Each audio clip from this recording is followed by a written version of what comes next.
Bonjour Stéphane, Bonjour Nico, merci de m'accueillir. je suis ravi de te recevoir dans Comptoir AI. Avec plaisir. Super. Déjà, donc Stéphane Mallard, toi tu es auteur, conférencier, keynote speaker.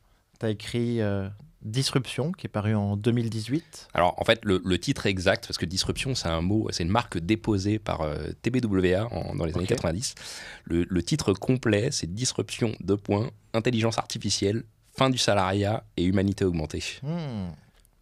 Ok, tu n'avais pas le droit de sortir le titre Disruption tout court. Si, d'ailleurs on a mis un copyright sur la première page, parce que c'est une méthode marketing qui a été déposée dans les années 90. Puis après, il y a le concept d'innovation disruptive qui a été développé par Christensen, le dilemme de l'innovateur aux États-Unis. Et c'est à ça que je fais référence surtout dans le bouquin. Mais donc, Disruption tout court, c'est déjà un bouquin qui d'ailleurs est assez connu. Ah, trop bien. Je tiens à remercier Florian aussi, grâce à qui on s'est rencontrés. Ouais. Super pote. Un fou des cryptos. Exactement, il en faut. En ce moment, tout le monde va dans l'IA. Et donc, justement, Stéphane, qu'est-ce qui se passe en ce moment dans l'IA générative? D'où vient cette folie, cet engouement?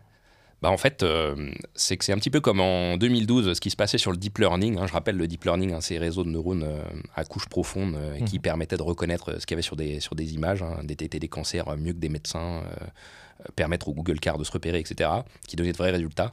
Il se passe la même chose avec les IA génératives. Donc ça veut dire qu'aujourd'hui, on peut manipuler du texte pour générer des textes de plus en plus pertinents, utiles, agréables, mais aussi sur des images, mais aussi sur du son, sur de la musique. Et on a des résultats assez bluffants. Et ça paraît sans limite, en fait, qui est en train de se passer là-dessus en ce moment. Complètement. Et en fait, j'ai lu ton livre et je m'aperçois que tu avais décrit quand même pas mal de choses dans ton ChatGPT, sur ChatGPT, dans ton bouquin. Et dans une interview que tu donnais en 2020, la question qui t'était posée, c'était, grosso modo, le seul truc qu'on n'arrivait pas à craquer, c'était le langage. Oui. Et là, j'ai l'impression qu'on y est, quoi. Ouais. En fait, j'ai commencé... alors moi, ça fait des années que je travaille sur l'innovation, sur la tech. Alors, les gens ne le savent pas, mais avant d'être conférencier sur ces sujets, quand j'étais petit, j'ai appris à coder. J'avais créé des logiciels J'avais des serveurs Linux dans ma chambre. J'ai créé un logiciel de finance quand j'avais à peu près 12 ans qui faisait des calculs de plans de financement. Donc, j'étais vraiment baigné là-dedans, même si j'ai plutôt une formation d'économiste après. Et en fait, j'ai commencé à faire des keynotes sur ce sujet quand j'étais encore salarié, vers 2014. Et c'est vrai que je parlais beaucoup du deep learning à l'époque, puisqu'on avait des résultats depuis 2012. Mais il y avait un gros point bloquant, c'était le langage. En gros, ce que j'expliquais déjà à l'époque, dans mes conférences et même dans le bouquin, c'est que, ok, l'IA est meilleure que l'humain pour reconnaître visuellement, ce qu'il y a dans un champ visuel, sur des images, etc., des vidéos. Mais par contre, sur le langage, ça bloque. Il y a un gros problème d'interprétation. L'exemple que je donnais, c'est par exemple... si vous demandez à une IA de traduire le verbe apprendre en français, on l'utilise dans deux sens, apprendre. Vous pouvez apprendre à quelqu'un ou apprendre de quelqu'un. En anglais, vous avez les deux. Vous avez apprendre, enseigner, to teach, et apprendre de quelqu'un, to learn. L'IA ne savait pas faire la différence. Aujourd'hui, tout ça, c'est plié, c'est craqué. Et ce que je disais à l'époque, c'est qu'on allait mettre quelques années avant d'y arriver, et ça a été beaucoup plus vite que prévu. Aujourd'hui, c'est fini, l'IA sait gérer ça sans problème. Elle sait comprendre des textes, comprendre le contexte, et elle peut même s'exprimer, inventer des choses, soit dans le style de certaines personnes, soit de manière complètement improvisée, ou de manière totalement rationnelle, pertinente, concise. On a fait énormément de progrès là-dessus, alors qu'on s'y attendait pas du tout. Ce craquage, c'est le Transformer, en fait, en 2017. Ouais, c'est le Transformer, mais c'est surtout que, au lieu de se baser uniquement sur des réseaux de neurones, comme on l'a fait avec le deep learning, on a adopté une approche qui était beaucoup plus bayésienne. Alors, je rappelle le bayésianisme, pour ceux qui ont des petits souvenirs du lycée. C'était, je ne sais pas si vous vous souvenez, au lycée, on nous disait quelle est la probabilité de A sachant B. En fait, c'est exactement comme ça que ça fonctionne aujourd'hui. C'est quelle est la probabilité du mot qui vient après, sachant le mot que vous avez là. Puis là, vous pouvez entraîner un modèle avec des probas là-dessus. On appelle ça le bayésianisme. Mais en fait, il y a plein de chercheurs aujourd'hui, y compris en neurosciences, qui pensent qu'il y a du bayésianisme partout. Que par exemple, quand vous attrapez un objet, votre cerveau fait un calcul bayésien pour savoir la position dans l'objet de votre main dans l'espace, qui se rapproche et qui fait que statistiquement, vous allez être proche de 100% d'attraper un objet, sans vous tromper. Eh ben, c'est ce qu'on fait aujourd'hui qui donne de très bons résultats. Vous pouvez faire du bayésianisme avec les mots, avec des concepts, avec des idées, avec des phrases complètes, avec des paragraphes, etc. etc. Ok, super. Est-ce que ChatGPT vient de passer le test de Turing? C'est difficile à dire parce que si c'est uniquement faire croire à un humain qui parle à un autre humain, oui. Mais le test de Turing, vous pouvez toujours le complexifier. C'est-à-dire que plus vous allez passer de temps avec un algo, plus vous allez trouver des manières subtiles de le coincer. Donc si vous restez 5 minutes avec un algo, oui, vous passez le test de Turing. Si vous y passez un petit peu plus de temps, vous pouvez encore trouver des petites failles aujourd'hui. Mais moi, ce que je pense, c'est que ce test, il ne voudra plus rien dire, puisque de toute manière, on entre dans un monde où on ne fera plus aucune différence entre le virtuel et le réel. En fait, ChatGPT, c'est ce que moi j'appelle dans mes conférences depuis 2014, notre assistant personnel qui devient notre expert personnel dans tous les domaines. C'est-à-dire que ce qu'on est en train de faire avec ChatGPT, c'est qu'on est en train de rendre accessible l'expertise, de la transformer en commodité, c'est-à-dire de le rendre vraiment accessible, pas cher, de manière industrielle, à tout le monde, sans aucune limite. C'est-à-dire que demain, avec ça, vous aurez un médecin dans votre poche qui sera meilleur que tous les médecins de la planète. Pourquoi ? Parce qu'il aura été entraîné par tous les médecins de la planète. Vous aurez un banquier dans votre poche, meilleur que votre banquier, et surtout qui n'essaie pas de vous vendre des produits à la con, une fortune qui n'enrichisse que lui. Vous aurez un avocat dans votre poche, vous aurez un expert comptable dans votre poche, etc. etc. Et d'ailleurs, quand j'ai écrit ce bouquin, si tu regardes sur la première page, Bien sûr. dans le premier paragraphe, je crois, à la fin, j'explique qu'on va tous progressivement se faire remplacer sur nos expertises. Et j'explique même, moi-même, je me ferai remplacer par un algorithme qui écrit mieux que moi, bouquins, conférences, etc. Et d'ailleurs, c'est une excellente nouvelle qu'on se fasse tous remplacer sur notre expertise. Parce qu'en vrai, on est assez arrogants les humains sur notre expertise. Vous parlez à n'importe quel expert, il est persuadé qu'il ne se fera pas remplacer par un algorithme. Ça, c'est fascinant. Je l'ai écrit dans le bouquin. La punchline à l'époque, c'était la disruption, c'est les autres. Parce que dès que vous parlez de disruption à quelqu'un, il se dit « Ouais, ça, c'est les médecins, mais ce n'est pas les avocats. » Ça, quand vous parlez à un médecin, il vous dit « Ça, c'est les experts comptables, mais jamais les médecins. » Non, en réalité, tous les experts, et on est tous experts d'un truc dans nos vies, vont se faire exploser par les algorithmes. Pourquoi ?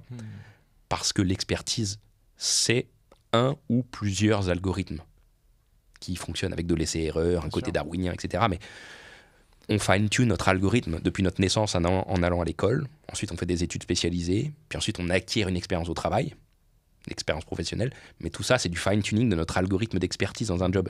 Mais quand vous prenez 10 experts dans un domaine, il n'y en a aucun qui est d'accord, parce que chacun aura son fine-tuning, son paramétrage différent. Là, on est en train de confier ça à des algos. Et donc, ce que ça veut dire, c'est que l'expertise demain vaudra 0, parce qu'on l'aura tous dans nos poches, et qu'elle sera meilleure que tous les experts sur n'importe quel sujet. Mais alors, ce que tu nous dis, Stéphane, là-dessus, c'est que dans ton bouquin, la seule option, c'est de se disrupter soi-même, mais pour aller où, en fait ? Alors, il y a plusieurs étapes là-dessus. Ce que je dis, alors c'est assez banal de dire se disrupter soi-même, hein. On est très nombreux à penser ça, hein, dans la tech. C'était d'ailleurs une angoisse de Steve Jobs de se dire, mais en fait, j'ai tellement réussi dans ce business avec l'iPhone que je ne peux pas me contenter uniquement de l'améliorer, de l'optimiser, de mettre des barrières à l'entrée, etc. Il va falloir que je tue le modèle pour déplacer la valeur sur autre chose. C'est le fameux dilemme de l'innovateur de Christensen sur lequel se base le concept d'innovation disruptive. La disruption, en fait, c'est Christensen lorsqu'il explique ça. Et la seule solution à ce dilemme-là, c'est de se dire que si vous ne tuez pas vous-même ce qui fait votre valeur ajoutée, quelqu'un d'autre, quelque part, s'en chargera. C'est peut-être un petit con dans un garage, c'est peut-être une start-up, c'est peut-être une idée qui émergera par hasard, qui vous rendra totalement obsolète et qui déplacera votre valeur ajoutée. Et donc, la seule solution, la seule issue pour éviter ça, c'est de se saborder, de se tirer une balle dans le pied soi-même, en gros sur sa valeur ajoutée, qu'on soit une entreprise ou un individu sur ses compétences, pour la déplacer sur autre chose qui n'a aucune valeur aujourd'hui, mais qui sera le marché de demain.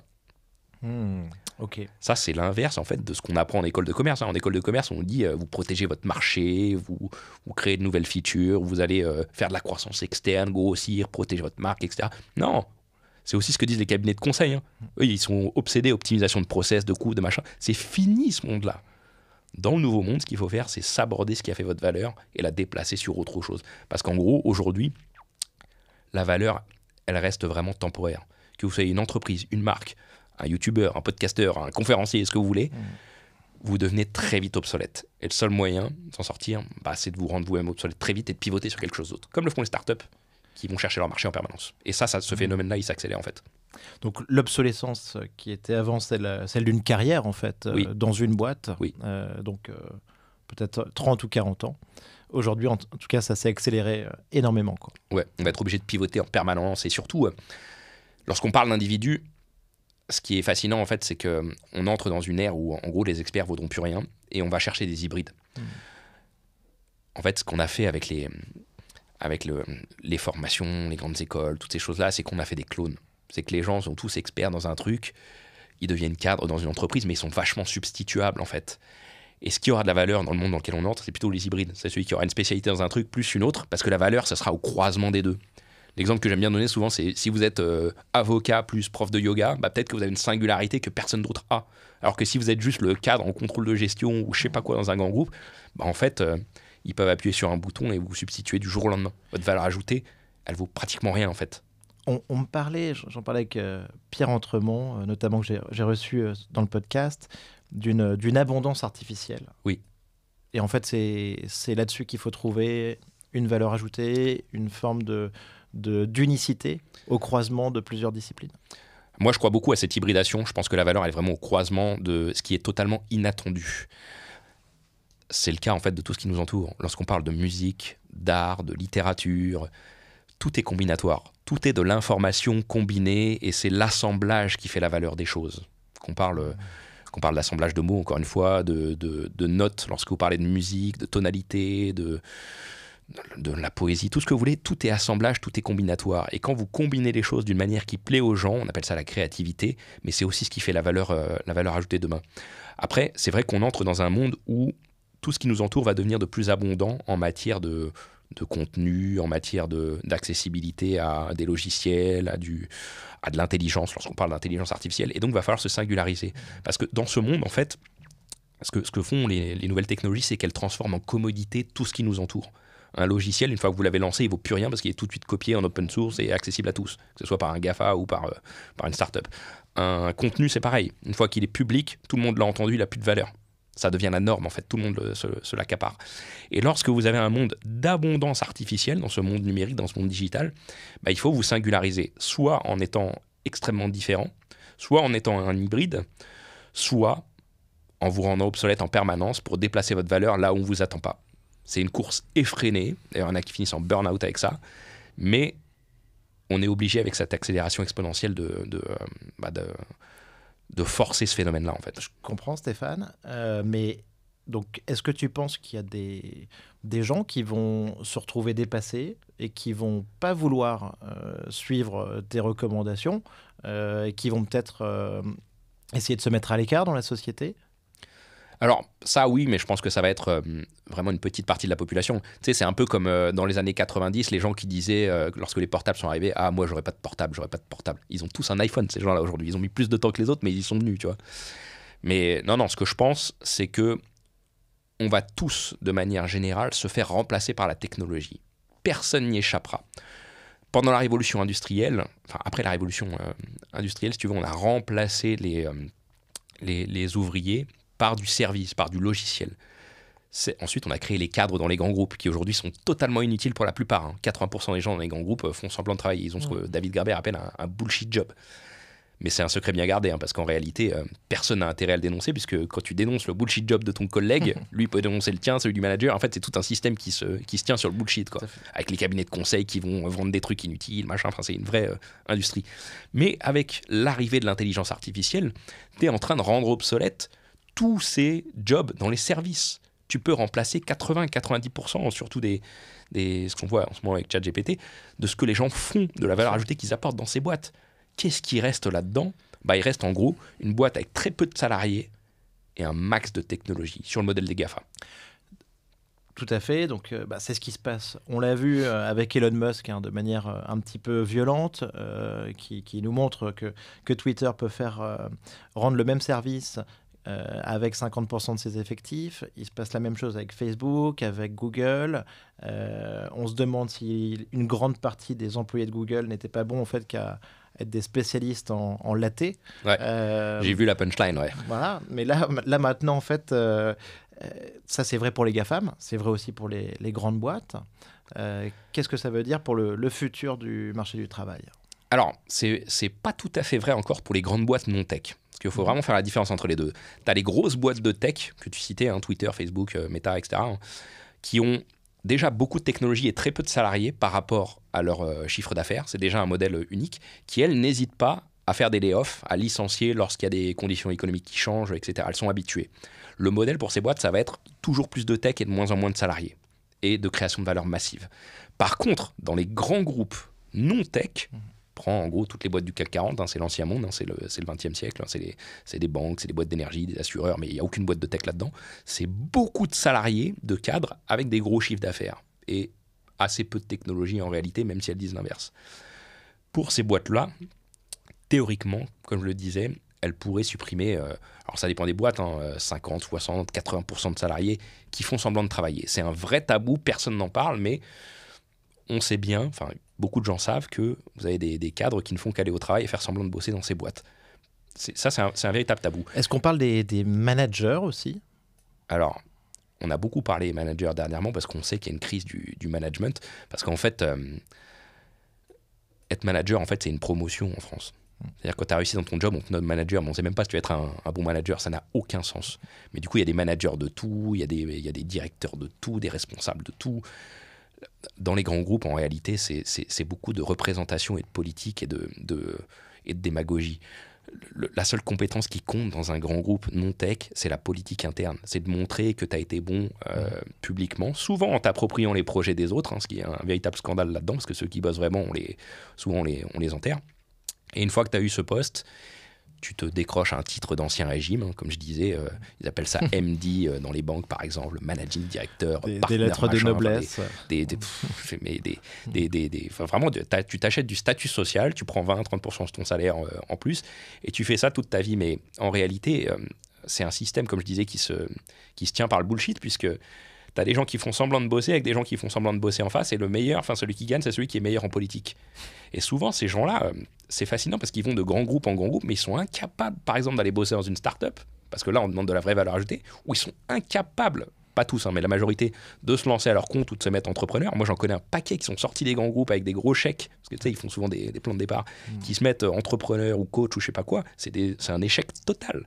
Parce qu'ils se rendent compte qu'ils ne sont pas compétents en réalité. Parce que c'est de la fausse compétence qu'on valorise là-dedans. On valorise que la politique interne. On fait monter les meilleurs politiciens.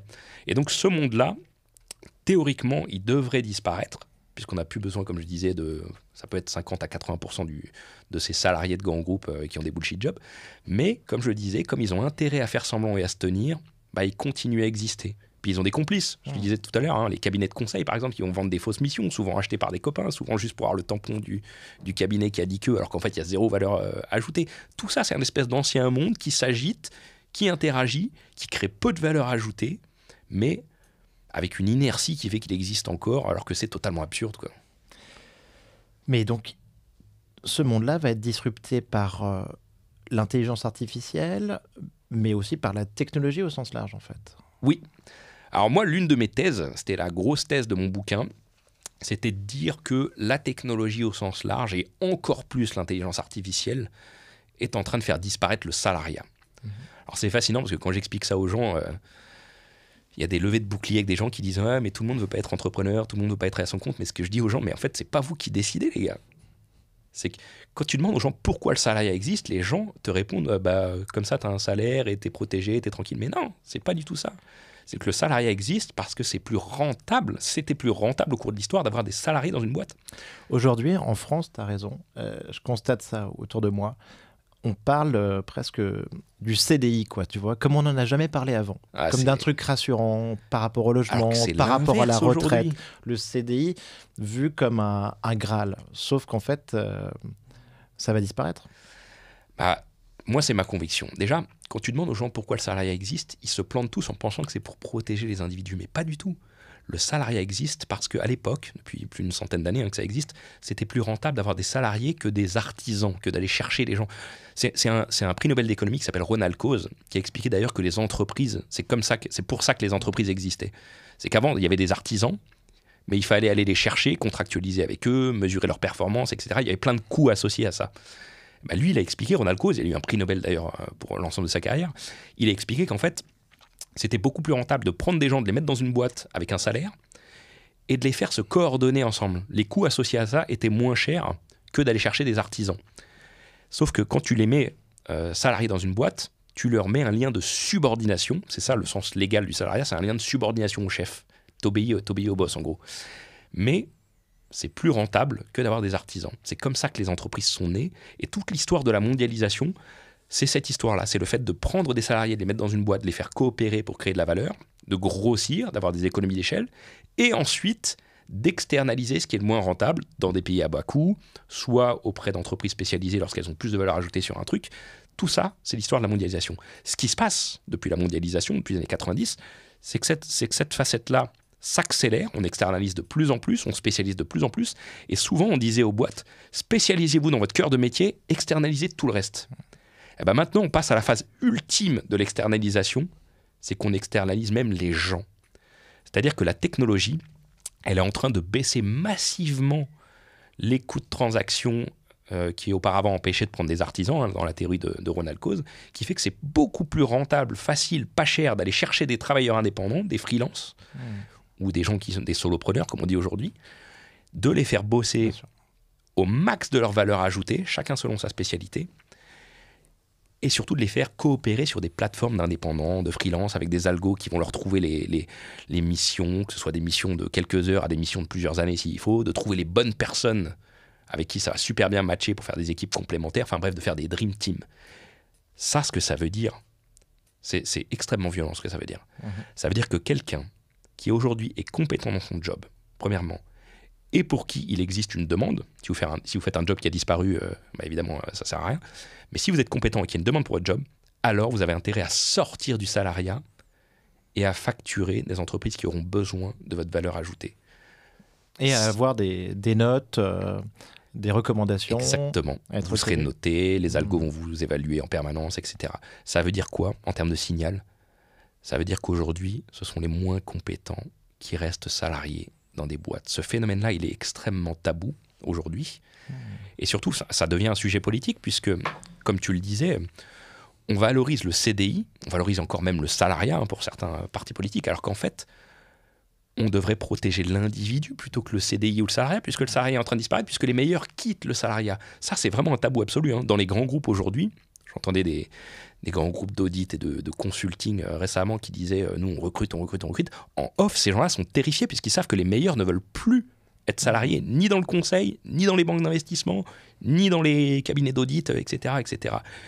Le signal, c'est que dans l'ancien monde, le CDI était prestigieux, c'était l'élite, etc. Aujourd'hui, c'est l'inverse. Mais c'est un changement total. En fait, tu parles de la mondialisation, mais c'est aussi depuis la révolution industrielle. C'est un changement radical qui va tout disrupter. Et dans le contexte actuel en France de réforme des retraites, en vrai, on se pose la question de comment ça va se passer, tu vois, dans les 20, 30 prochaines années. Moi, je suis assez... alors, c'est un vrai sujet politique et j'ai pas toutes les clés pour répondre à ça, mais je suis assez surpris, en fait, que les gens défendent absolument le modèle par répartition, surtout notre génération, parce que déjà, on se fait avoir massivement là-dessus. Moi, je défends beaucoup plus le modèle par capitalisation, puisque ça crée de la valeur et ça en redistribue beaucoup plus, même aux catégories les plus pauvres, si seulement les gens savaient, mais au manque d'éducation sur ces sujets. Et surtout, moi, ce que je trouve dingue, c'est que personne ne remarque que le modèle de répartition, bah en fait, la plupart du temps, c'est une arnaque. Imagine, tu cotises toute ta retraite, enfin toute ta vie pour ta retraite. C'est la différence entre le brut et le net, en gros. Les cotisations sont prélevées là-dessus. Tu as cotisé toute ta vie. Tu arrives à l'âge de la retraite. Imagine, tu meurs 1 an après la prise de ta retraite. Ça veut dire que tu as cotisé toute ta vie et tu en bénéficies 1 an. Personne ne s'insurge contre ça. Alors qu'avec de la capitalisation, bah, tu pourrais transférer ça en héritage, que ça. Alors évidemment, ça serait taxé massivement, j'imagine, par l'État. Hein, c'est quand même notre pays. Mais je ne comprends pas qu'on n'ouvre pas ce débat-là. Le débat, c'est même pas l'âge de départ à la retraite, la durée de cotisation. C'est surtout que c'est un gâchis immense. On pourrait générer beaucoup plus d'argent, on pourrait peut-être le distribuer différemment, le taxer différemment. Je ne suis pas contre tout ça. Peut-être qu'il y aurait une redistribution pour réduire des inégalités à faire. C'est pas le sujet. Le sujet, c'est que ça serait beaucoup plus égalitaire. Mais après, c'est vrai que la tech va avoir un impact massif sur le monde du travail. Comme je disais, ma première conviction, c'est que le salariat va disparaître parce que c'est plus rentable. Ce que je crois surtout, c'est que... Alors déjà, sur le salariat, il faut comprendre que l'autre raison pour laquelle ça a disparu, c'est que dans l'ancien monde, quelqu'un qui allait dans une entreprise pour être salarié le faisait aussi parce que l'entreprise allait l'équiper avec des logiciels professionnels, avec des équipements professionnels. Enfin bref, il y avait un coût du capital qui était supporté par l'entreprise qu'elle donnait aux salariés pour le faire son job.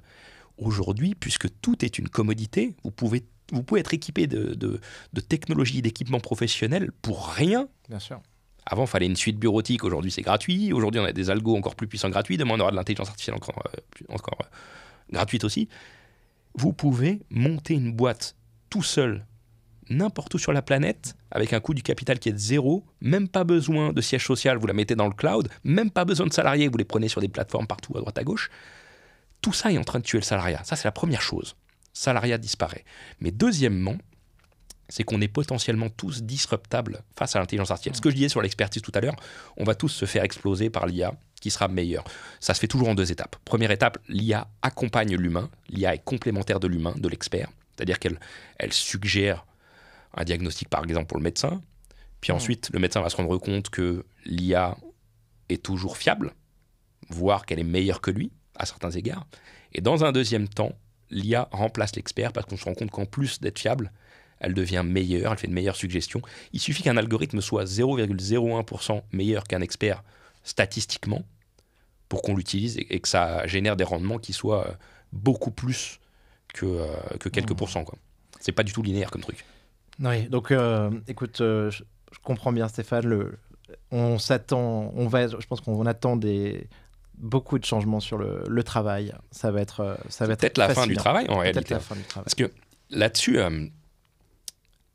dans l'ancien temps, au cours de l'histoire, c'est Schumpeter qui a expliqué ça, hein, chaque fois qu'on détruisait des emplois, on en recréait d'autres, beaucoup d'autres, qu'on connaissait même pas. Et il y a plein de gens aujourd'hui, moi je pense qu'ils se trompent, hein, des économistes notamment, qui disent l'IA va détruire plein de jobs, mais elle va en créer plein d'autres qu'on ne connaît pas encore. Moi je pense que c'est faux. Parce qu'à chaque fois au cours de l'histoire, quand des technologies ont détruit des jobs, elles ont recréé d'autres parce qu'il y avait de la valeur ajoutée pour les humains là où la machine n'était pas. Ouais. Cette fois-ci, on s'attaque à la dernière spécificité de l'homme au travail, on s'attaque à son intelligence. Une fois que vous avez une intelligence artificielle capable de faire tout ce que le cerveau humain fait, théoriquement, vous transférez tout à l'algo, et c'est l'algo qui crée la valeur.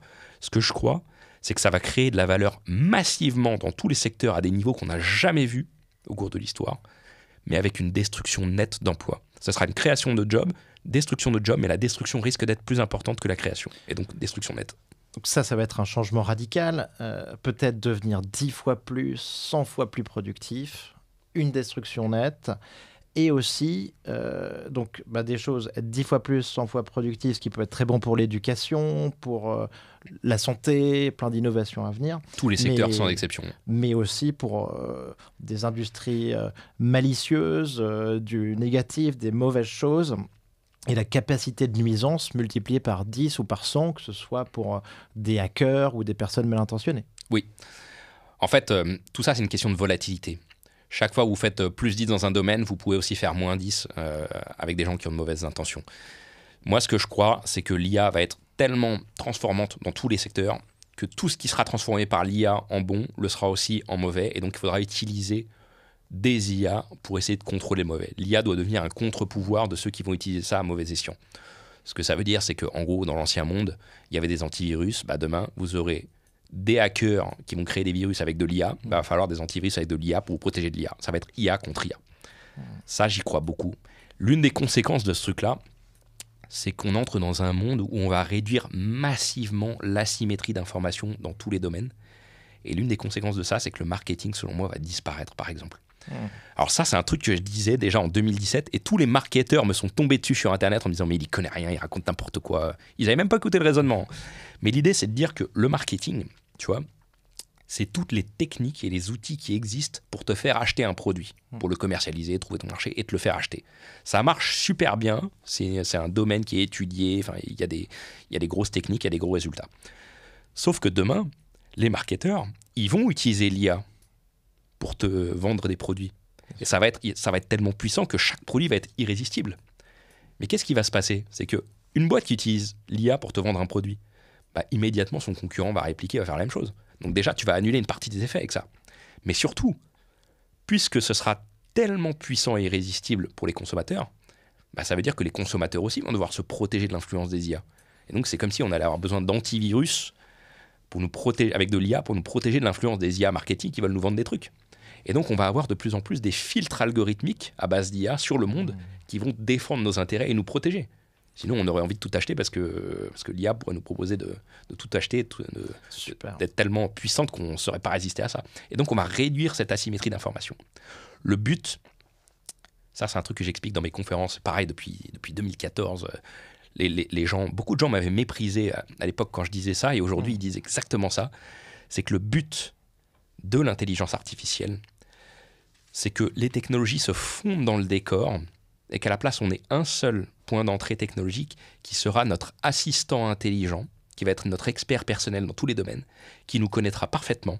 Ce sera notre alter ego digital, ce sera un majordome, comme les gens très riches qui ont des majordomes, qui saura tout faire pour nous, mais qui va aussi nous protéger de l'influence de tous les algorithmes qui nous entourent. Ok, donc là, il n'y a plus besoin de marketing, ça disparaît. Et potentiellement, c'est un point d'accès unique, comme une espèce de super app. Point d'entrée sur le monde, à la WeChat, sur à la Google monde, hier. sur le monde digital, à la Google. Et il n'y a plus qu'un point d'entrée unique via ces assistants digitaux qui vont devenir un filtre, un agent de sécurité pour nous et un moyen d'accès à tout. En fait, le but... Un alter ego.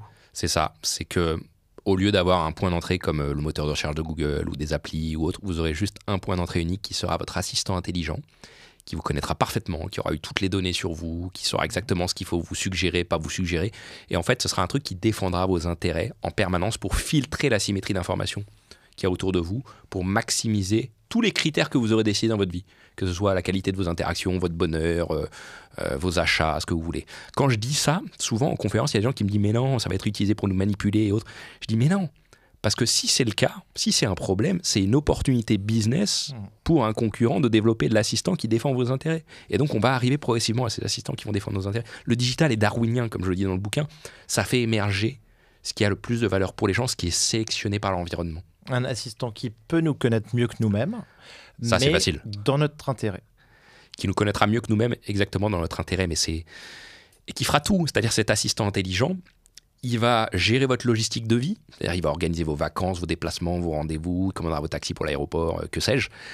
Mais ce qui va se passer aussi au bout d'un moment, c'est comme on aura tous des assistants intelligents, et les entreprises aussi vont en avoir, elles n'auront plus de site internet, elles auront un assistant intelligent qui interagira avec le reste du monde, c'est que tous ces assistants intelligents vont discuter les uns avec les autres. Devenir des agents économiques, prendre des décisions, être capable de gérer des flux monétaires. Tout. On a déjà, par exemple, aujourd'hui dans les salles de marché, par exemple en trading, des algorithmes qui achètent et qui vendent entre différentes banques.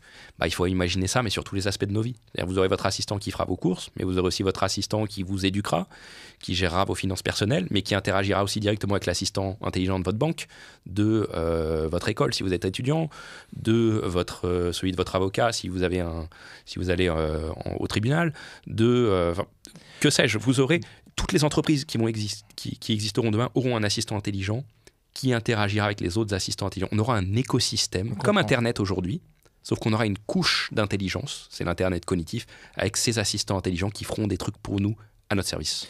Donc ChatGPT n'est que la version 0 en fait, parce qu'elle répond à nos questions, elle nous permet de raisonner un petit peu. On vient de voir les plugins arriver, mais on peut imaginer très vite qu'en fait... on va aller beaucoup plus loin, ça va s'étendre à plein de domaines, c'est ce que tu décris. Moi, je pense que c'est vraiment le bootstrap de l'assistant intelligent qu'on aura tous dans notre poche qui sera le meilleur expert dans tous les domaines. L'expertise, c'est fini, plus aucune valeur ajoutée. Enfin, je veux dire, quand tu verras que peu importe ton expertise, t'es plié par un algo, une fois que ce sera dans le cerveau des gens, ils auront le réflexe, comme aujourd'hui, ils vont sur Google de faire une recherche, là, ils demanderont à leur assistant. Demain, ils n'auront même plus besoin de demander à l'assistant. L'assistant te suggérera ce qui est pertinent pour toi avant que tu y penses, parce qu'en fait, on est très prévisible. Avant de faire une recherche, il le saura. Et surtout, l'étape ultime, des assistants intelligents qui forment un écosystème comme Internet. Internet, c'est quoi? C'est des machines bêtes connectées les unes aux autres parce qu'elles ont un protocole de communication, TCP/IP. Mais on a besoin du cerveau des humains pour utiliser ce protocole. Et bien là, tu imagines une couche d'intelligence sur ce protocole qui fait que les machines discutent de manière intelligente entre elles pour faire des choses. En fait, le langage humain, qui est un langage cognitif, est en train d'arriver auprès des machines pour manipuler des concepts et faire des actions. Génial, Stéphane. Ça va être hyper excitant, ça va être fou. Autre question peut-être, pour aller plus sur ces innovations et pour les comprendre. Est-ce que selon toi, les LLM, les modèles de langage, peuvent être conscients? Alors, sur les LLM, je ne sais pas, mais de manière générale sur l'IA, parce que je ne sais pas si ça viendra des LLM ou sur d'autres modèles d'IA, moi je fais partie de ceux qui pensent, je ne suis pas le seul, il y a plein de technologistes aux US qui pensent la même chose, qui pensent que l'IA fera émerger une forme de conscience artificielle. En fait, c'est toujours pareil, ça dépend de votre définition de la conscience. C'est comme lorsqu'on parle d'intelligence artificielle, vous avez plein de gens aujourd'hui qui vous disent « c'est pas de l'intelligence ». Ça, c'est à cause de notre arrogance d'humain. Dès qu'une machine fait un truc qu'on disait intelligent, on finit par dire « ouais, mais il n'y a pas d'intelligence puisque la machine l'a fait ». En fait, si vous définissez la conscience comme la capacité à vous observer en train de faire des choses, une espèce de méta-intelligence, c'est-à-dire vous observez, réagir et vous adaptez vos décisions, vous pouvez très bien imaginer que dans vos modèles d'intelligence artificielle, c'est-à-dire des machines qui font des choses intelligentes, reconnaître des cancers, manipuler le langage, etc., vous puissiez avoir une boucle algorithmique au-dessus qui observe le niveau du tout fonctionner et qui l'adapte dans ses décisions. Après, c'est vrai que vous avez plein de chercheurs qui vous disent que pour qu'une conscience émerge, il faut un corps. C'était par exemple le cas d'un chercheur qui s'appelait Francisco Varela qui expliquait que en fait, tout ce qu'on éprouve, on l'éprouve à travers le corps, et on a besoin du corps. La conscience somatique, en fait, la souffrance, la joie... C'est ça, la conscience a besoin du corps et des buts du corps, c'est-à-dire de survivre et de se reproduire au travers des émotions. Parce que les émotions, en fait, on l'oublie, mais c'est un algorithme. Une émotion, il n'y a rien de magique dans l'intelligence, la cognition, les émotions ou même la conscience. Et vous pouvez le définir de manière fonctionnaliste. Qu'est-ce que c'est qu'une émotion quand je dis que c'est un algorithme? Une émotion, c'est comme un programme biologique que vous avez à l'intérieur de vous qui vous fait agir dans votre intérêt sans que vous compreniez pourquoi pour sauver votre peau. Quand je dis dans votre intérêt, c'est vous faire survivre ou vous faire vous reproduire. Exemple, l'amour, ça vous fait aller vers quelqu'un dans le but de vous reproduire. La peur, ça vous fait fuir un danger. Vous ne savez pas pourquoi vous fuyez le danger. Vous pouvez faire ça pour toutes les émotions. La tristesse, ça vous fait ralentir pour analyser une situation et pas refaire des erreurs, etc. C'est des algorithmes, tout ça, biologiques qu'on a en nous, mais qui servent notre survie, qui sont super efficaces, qui ont émergé au cours de l'évolution, d'un point de vue darwinien, parce que c'est utile. On peut imaginer la même chose pour la conscience artificielle. La conscience chez les êtres vivants, déjà, elle est très différente sur les êtres vivants, et il y a plein de recherches là-dessus. Mais vous pouvez dire, ce truc-là émerge parce que ça maximise notre survie. On est capable, avec la conscience, de planifier dans le futur, de nous voir, de se mettre à la place de l'autre, d'avoir de l'intelligence émotionnelle, etc., etc. On peut imaginer que si on donne comme objectif aux algorithmes leur survie dans une espèce de boucle géante, leur réplication, reproduction chez les êtres vivants, peut-être qu'elles font émerger des formes de conscience artificielle qui sera peut-être très différente de celle des humains, se rapprochera peut-être de celle des chauves-souris, j'en sais rien, mais vous voyez l'idée. Tout à fait. Si vous le définissez, vous pouvez le modéliser. C'est le seul truc à comprendre.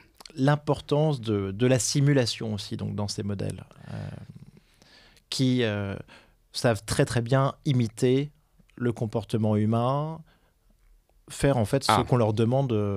Alors, il y a un truc très intéressant dans ce que tu dis.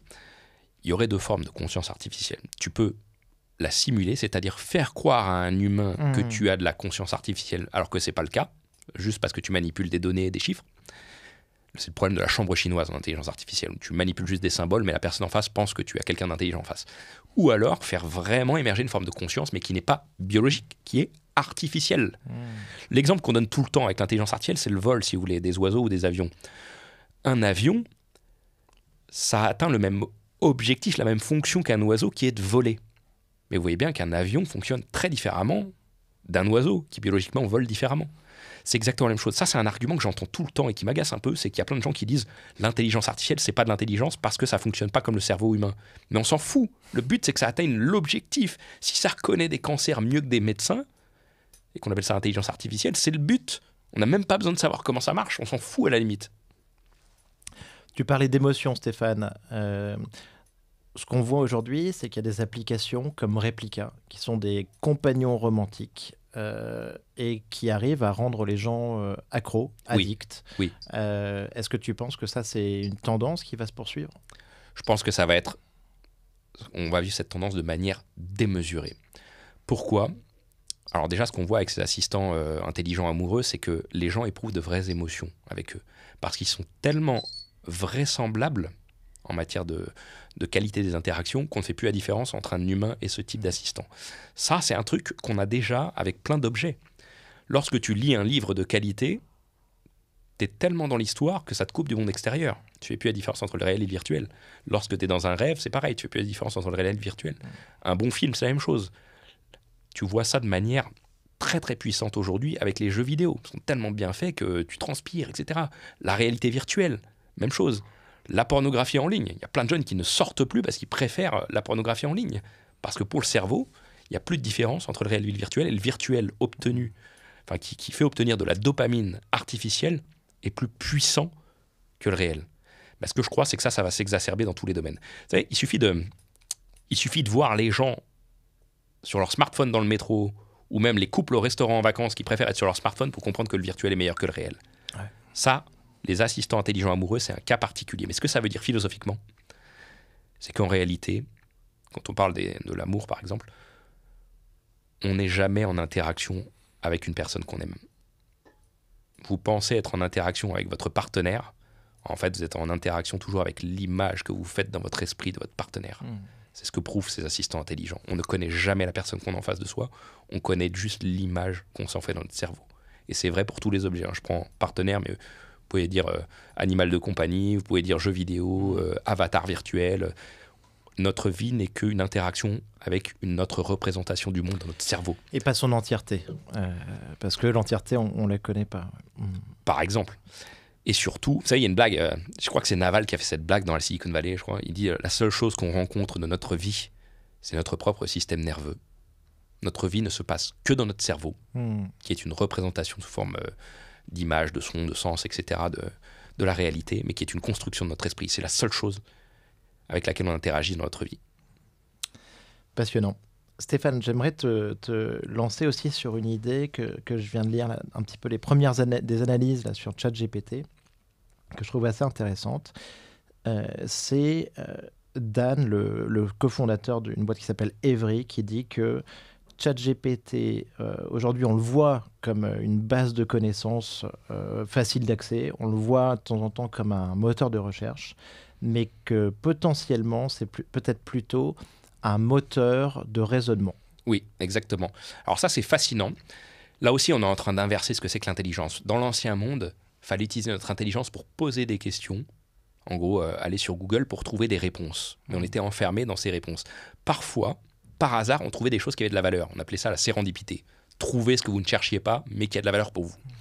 Cette fois-ci, on est en train de creuser vraiment la définition de l'intelligence, qui n'est pas avoir la bonne réponse, mais plutôt poser la bonne question. Les prompts sur ChatGPT, ça vous incite à creuser des questions de qualité pour chercher en permanence où se trouve la valeur. Parce que la valeur, elle est dans poser le problème en réalité. Ce que les scientifiques savent en réalité, la seule chose qui compte, c'est poser vraiment le problème avec la bonne question. Une fois que vous avez ça, vous avez résolu quasiment le problème.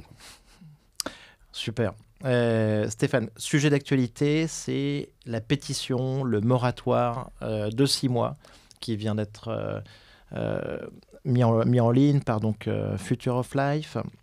Ouais, ils sont un avec paquet, Bengio, Yoshua Bengio, Elon Musk, tout un tas de signataires. Tous les pontes. Qu'est-ce que t'en penses ? J'en pense du gros bullshit. Déjà 6 mois, qui peut croire à cette mascarade ? 6 mois, on s'en fiche de 6 mois. On va pas, si le truc est aussi révolutionnaire qu'on le dit, 6 mois, ça change rien, premièrement.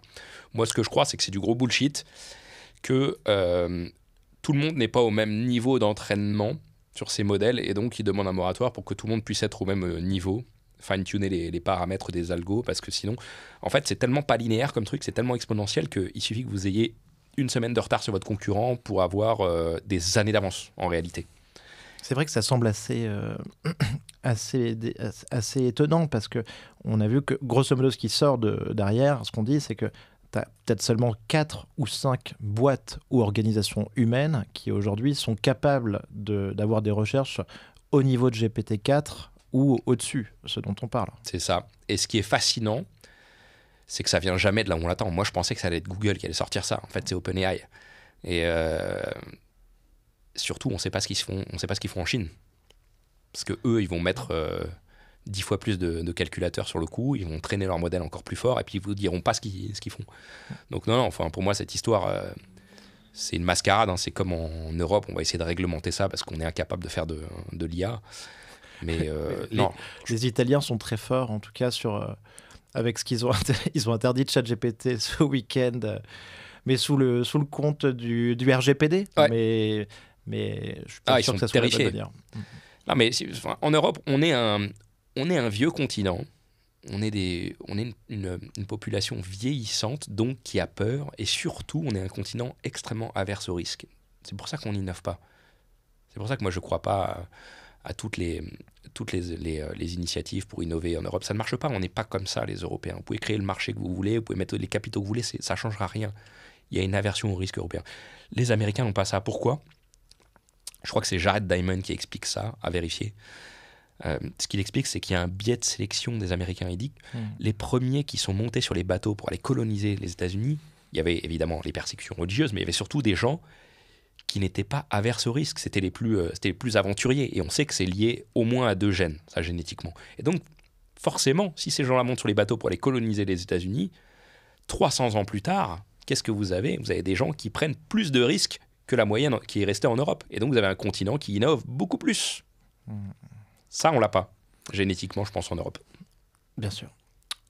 En tout cas, il y a, suite à cette proposition de moratoire, on parle beaucoup des dangers. Et donc, les signataires, ce qu'ils demandent aussi beaucoup en ce moment, c'est l'interprétabilité de ces modèles.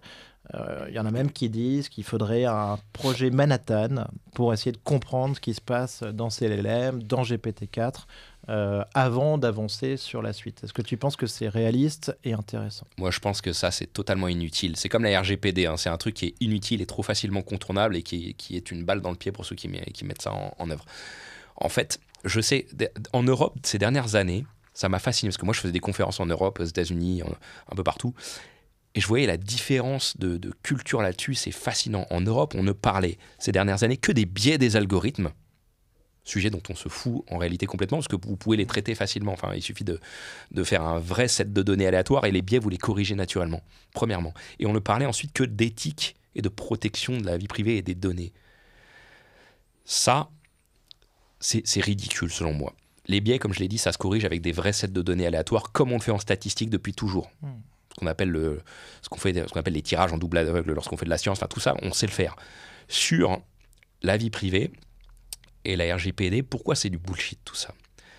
Parce qu'en fait, dans la nature, tout est relié. Ce qu'il faut chercher, c'est les corrélations entre les variables. Ce que ça veut dire, c'est que si vous avez une information et que vous avez sa corrélation avec d'autres, vous pouvez déduire les informations que vous n'avez pas. Je donne un exemple. Aujourd'hui, tu peux dire à Google, je t'interdis d'utiliser mes données financières. Puisqu'il a accès à vos mails, il peut savoir ce que vous achetez, etc. Il peut connaître vos données financières. Vous pouvez dire à Google, je t'interdis d'utiliser mes données financières, et dire à votre banque, je t'autorise à utiliser mes données financières, parce que c'est votre banque, ça paraît naturel. Sauf que Google, avec votre GPS qui est dans votre smartphone, en fait, il peut déduire toutes vos données financières, parce qu'il sait où vous habitez. Il connaît vos déplacements, les fréquences de vos déplacements, les magasins dans lesquels vous allez, les restos dans lesquels vous allez, les aéroports, à quelle fréquence, etc. Et donc, il peut, avec le bon modèle, converger vers vos données financières, parce qu'il y a une corrélation très précise là-dessus. Il peut connaître vos opinions politiques. Vous voyez, toutes les données que vous interdisez de traiter d'un côté, vous pouvez les déduire de l'autre. Donc, en réalité, ce concept du RGPD ne veut rien dire. Vous pouvez interdire à une entreprise d'utiliser vos données, elle peut les déduire d'une autre manière et les utiliser tout en contournant le truc. C'est totalement absurde comme truc. Ça, c'est la RGPD. Et ensuite, sur l'éthique, alors là, je trouve ça fascinant. on est un continent et encore plus un pays qui est obsédé par la réglementation, par l'éthique, par les lois. On fait des rapports, on fait des livres blancs, on fait des colloques, mais on n'a pas un rapport de force à la table des négociations parce qu'on ne crée pas d'intelligence artificielle. Je vais te raconter une anecdote pour te dire à quel point la France est vraiment en retard là-dessus. Il y a quelques années, je faisais une chronique dans une émission tech à la télévision avec une chercheuse en IA en France qui était très arrogante sur le plateau, qui disait « Mais moi, je connais ceci depuis des années, Google n'a rien inventé, je le maîtrise, mes étudiants le font tous les jours, etc. etc. » Et là, je me disais « Mais quand même, c'est bizarre. Si elle est si forte en IA, cette chercheuse, pourquoi est-ce qu'elle n'est pas dans les labos de Google ou chez OpenAI? Ils auraient dû mettre un 0 de plus pour la débaucher, cette dame. » Et en off, en sortant du plateau, elle me dit « Mais comment on se fait recruter par Google? Pourquoi ils ne viennent pas me chercher ?» Et là, j'ai compris, en fait, un truc très simple. C'est que comme dans tous les métiers, il y a des bons et des moins bons. Vous avez des gens à jour, pas à jour. Vous avez des superstars et des gens dans la moyenne. Chez les chercheurs, c'est pareil. Vous avez de très bons chercheurs et d'autres moins bons. Mais comme dans tous les métiers, et on a tendance à l'oublier, on a tendance à se dire que comme quelqu'un est chercheur, il a l'état de l'art, mais c'est faux. Oui, les meilleurs sont déjà dans ces labos ou dans des startups. Exactement, ce que tu dis dans ton bouquin, les chercheurs, ils sont dans les labos privés, les meilleurs sont dans les labos privés. Bien c'est sûr. Elon Musk, c'est Sam Altman qui ont accès aux meilleurs. Ils sont chez les GAFA, ils sont dans des startups qui sont soit des spin-offs des GAFA, soit des gens qui ont des gros backgrounds là-dessus et qui ont l'état de l'art là-dessus. Mais c'est pas parce que vous êtes professeur d'intelligence artificielle dans une fac depuis 30 ans que vous êtes bon. Vous savez, de toute façon, la science, c'est toujours une génération en dessous qui vient désobéir et contredire la génération du dessus. Souvent, la génération du dessus les méprise en disant qu'ils n'ont rien compris, qu'il faut qu'ils respectent leur père, etc. Mais c'est ces transgressions qui font avancer la science, progressivement. Donc, en Europe, en tout cas, on est assez bon sur la religion de l'éthique. Alors que c'est pas le dans la sujet. Silicon Valley, on parlait de la religion un petit peu ces dernières années, de la simulation. Ah, Comment est-ce que tu vois ça évoluer en ce moment ? alors ça, c'est un autre sujet, mais qui rejoint les nouvelles technologies. Simulation étant, peut-être, Steph, si tu peux Alors, juste réexpliquer. l'idée, c'est qu'il y a beaucoup de transhumanistes dans la Silicon Valley, de start-upers qui pensent qu'on vit dans une simulation informatique, autrement dit dans un jeu vidéo. Un jeu vidéo, c'est une simulation du réel. Alors, c'est un argument qui existe en philosophie depuis assez longtemps, depuis même très très longtemps. C'est de dire que le monde dans lequel on vit n'est peut-être pas la réalité ultime, mais qu'il y en a peut-être d'autres ailleurs. C'est ce que pensent les religieux, par exemple. Mais vous avez Nick Bostrom, philosophe qui a écrit sur la super-intelligence, qui a fait toute une argumentation là-dessus, où lui, il explique que il est très probable, je crois que c'est un tiers, lui, c'est probable là-dessus, il est très probable qu'on vive dans un jeu vidéo, dans une simulation informatique. Sa démonstration, en gros, c'est la suivante. C'est de dire, l'être humain, depuis la nuit des temps, fait des simulations du réel. Ça s'appelle des modèles mathématiques, ça s'appelle des expériences en laboratoire, ça s'appelle des jeux vidéo. Les Sims, par exemple, c'est une simulation du réel. Et lui, il dit, plus la technologie avance, plus elle est puissante, plus elle est réaliste, plus elle ressemble au réel, qu'à un moment, on ne fait plus la différence entre le réel et le virtuel, tellement le virtuel ressemble au réel. Il suffit de voir la qualité des jeux vidéo aujourd'hui pour se demander si ce n'est pas un film. Et c'est le cas pour tout ce qui nous entoure. Tu fais des algorithmes de plus en plus précis, etc. Ce qui veut dire qu'au bout d'un moment, si tu fais des milliards et des milliards de simulations, qu'est-ce qui te dit que le monde que tu appelles réel, ça n'est pas lui aussi une simulation? Parce que si tu as un monde réel plus des milliards de simulations qui sont des copies du réel et que tu les mets dans un sac, tu mélanges et tu tires au hasard un monde pour savoir si c'est le monde réel ou une simulation, la probabilité est quand même assez faible de tomber sur le monde ultime, enfin le premier que tu appelles réel. Et donc lui dit, il est très probable qu'on soit dans une simulation. Alors je ne sais plus la liste de ses arguments, mais il réduit ça à un tiers parce qu'il dit qu'il ne faut pas qu'on se soit autodétruit avant, il faut qu'on soit arrivé sur ce qu'on appelle la singularité technologique, le moment où les IA créent elles-mêmes des IA et prennent le dessus et innovent par elles-mêmes et créent d'autres simulations, qu'elles fassent émerger de la conscience artificielle, etc. Mais surtout, l'argument, c'est de dire qu'on ne se soit pas autodétruit avant. Ouais. Et ce n'est pas le seul à y penser. Hein. Vous avez plein de gens en ce moment, Elon Musk en fait partie, qui disent mais il est très probable qu'on soit dans un jeu vidéo parce qu'il y a plein d'indices en physique qui sont quand même vachement chelous. Hein. Si vous regardez les constantes de Planck, c'est quoi les constantes de Planck? C'est de dire que vous avez des longueurs physiques minimum à la fois en longueur physique, mais aussi d'unité de temps, en dessous desquelles vous ne pouvez pas descendre. C'est comme si le monde était pixelisé, en fait, avec des voxels, des pixels en 3D. Et lui, il dit, mais c'est un peu ce que nous dit la physique quantique aujourd'hui. Hein. Plus vous descendez dans le réel, plus le réel n'est pas continu, il est quantique, il est quantifié. C'est-à-dire qu'en fait, le réel, c'est comme des frames d'une vidéo, où vous avez frame par frame le réel qui se déroule. Sans compter les expériences que vous avez en ce moment qui vous montrent que le réel dépend de l'observateur, c'est-à-dire que vous interagissez avec des particules et vous les changez lorsque vous les observez, l'expérience d'Alain Aspect, toutes ces choses-là, vous avez une réalité, ce qu'on appelle non locale en physique, qui dépend de l'observateur. Ça veut dire que c'est comme si le réel, c'est un espèce de rendu 3D qui se déroulait sous vos yeux autour de vous et qui dépendait de vous, de votre observation, de votre cerveau, etc. Alors, il faut prendre beaucoup de pincettes aujourd'hui, parce qu'on ne peut pas conclure grand-chose là-dessus. Mais ceux qui croient en la théorie de la simulation vous disent que ce sont des arguments en faveur du fait qu'on soit peut-être déjà dans un jeu vidéo aujourd'hui. Non, mais tout à fait. Mais par rapport à ce que tu disais tout à l'heure sur le fait qu'on ne dialogue qu'avec notre système nerveux, aujourd'hui, ChatGPT nous fait nous poser des questions vraiment par rapport à l'intelligence qu'il arrive à simuler, à la réflexion. On n'y croyait pas, donc on pensait que c'était les seules choses inaccessibles. Et en fait, on se rend compte que tout peut être simulé.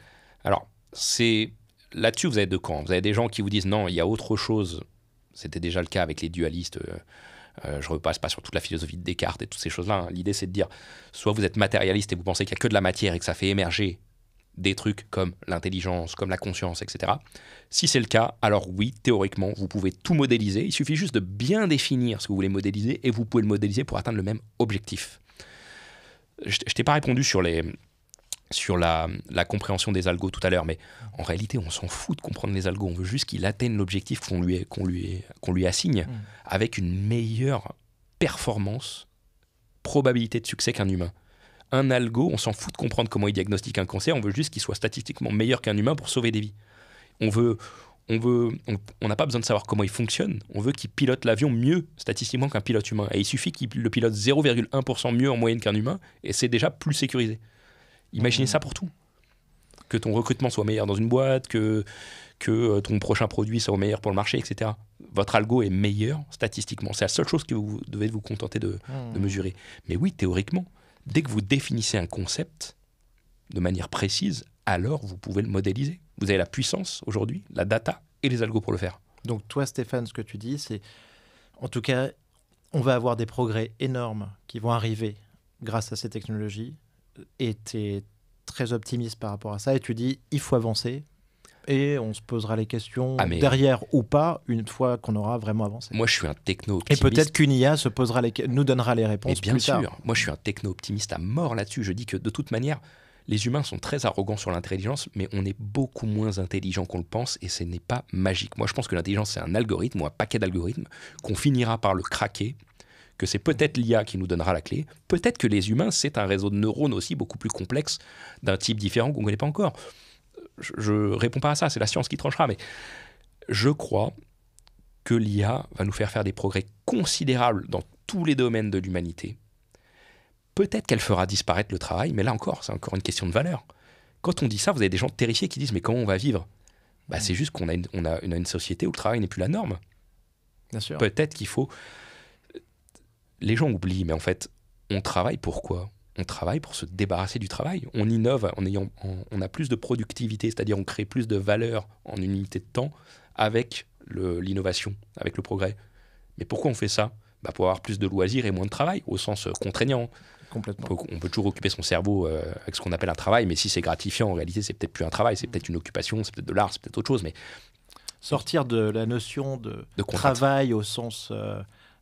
latin de la torture. C'est ça. Pour en fait atteindre un objectif qui a du sens. De loisir, de développement. Quoi. Exactement, mais en fait, il faut juste rappeler aux humains qu'en fait, depuis la nuit des temps, on crée des outils pour nous faciliter la vie et éventuellement un jour faire disparaître le travail. Ça veut juste dire qu'on a une civilisation beaucoup plus mature qui s'est débarrassée du travail, qui est allée sur autre chose. Ça veut juste dire qu'il faut organiser la société autrement. Et ce qui m'inquiète, moi, là, c'est vraiment des sujets de politique. C'est qu'ils ne sont pas du tout sur ces sujets-là. Les politiques, ils sont sur créer de l'emploi. Tout à fait d'accord, Stéphane. Tu viens de prononcer un mot que je trouve très intéressant, très important, dont je n'ai jamais parlé ici, c'est la civilisation. Oui. en fait, à la réflexion, peut-être que l'intelligence artificielle, les progrès actuels peuvent nous permettre d'arriver dans une nouvelle civilisation Oui. après cette disruption. Moi, c'est ce que je pense, hein, mais je suis pas le seul. Harari a écrit exactement ça. Nick Bostrom aussi avec la super intelligence.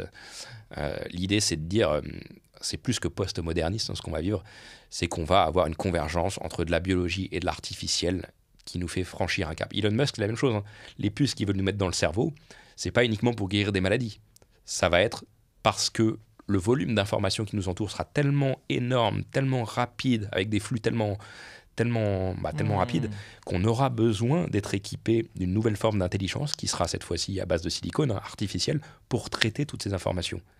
Sam Altman parle d'une avancée aussi en parallèle sur l'énergie, donc une intelligence qui va devenir infinie, d'une énergie qui va devenir infinie, abondante avec la fusion nucléaire, et donc là, d'une naissance d'une nouvelle civilisation. C'est le seul point qui peut poser question aujourd'hui. Hein. Les écolos vous diraient, mais tout ça, sans énergie et sans être capable de respirer, c'est juste pas faisable.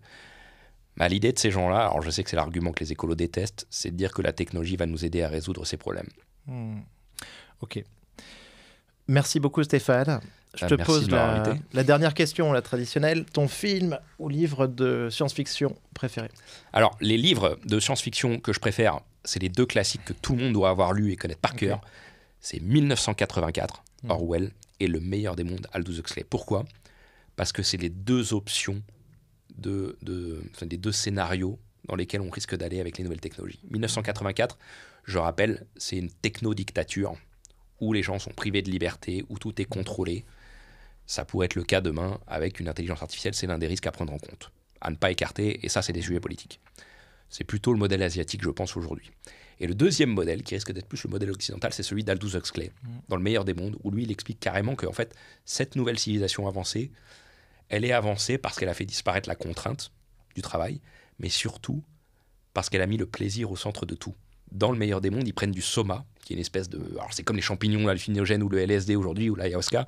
C'est-à-dire que les gens sont sous ces drogues artificielles qui les shootent complètement, qui les met dans des paradis artificiels, parce qu'on ne vit que dans notre cerveau, de toute manière, ça ne fait aucune différence, qui sont comme des antidépresseurs sans effet secondaire, qui fait qu'ils préfèrent vivre dans ces paradis-là, créés de manière artificielle dans leur cerveau, que dans le monde réel. On pourrait être dans ce type de monde-là avec une intelligence artificielle qui te procure du plaisir, des contenus qui sont adaptés à toi, etc. en permanence.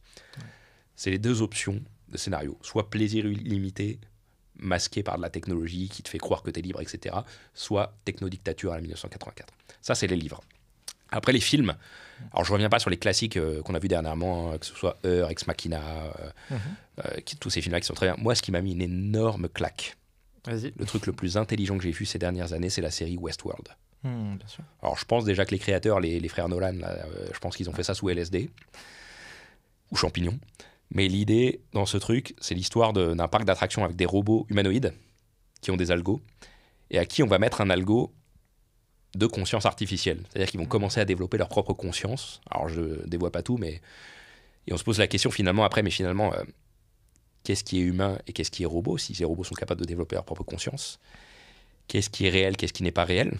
Bien sûr. Si les robots vivent dans un parc et croient que c'est ça le réel, mais s'ils sortent du parc et qu'ils vont dans le monde réel, est-ce qu'il n'y a pas encore aussi, là aussi, encore théorie de la simulation, un autre monde en dehors de tout ça? La théorie des mondes encapsulés les uns dans les autres. Et c'est le truc le plus brillant que j'ai vu parce que ça pose la question. On voit les robots, en fait, ils ont des routines. Ils disent toujours les mêmes choses, ils interagissent toujours pareil, mais en fait, les humains sont pareils. Quand tu regardes des gens interagir sur Tinder ou même se séduire en vrai, ils se disent des scripts. C'est du script, tout ça. C'est comme ChatGPT. Tu peux savoir à l'avance ce qu'ils vont dire, etc., ce qui va plaire, pas plaire. On est des algorithmes et on le voit dans cette série. Je suis tout à fait d'accord. Il y a une espèce de mise en abîme vertigineuse où on ne sait jamais si on n'est pas le robot de quelqu'un. Exactement. C'est la question que posent les religions depuis toujours, d'une manière ou d'une autre. C'est finalement, qu'est-ce que le réel? Est-ce que ce monde-là est unique ou est-ce qu'il y en a un autre derrière?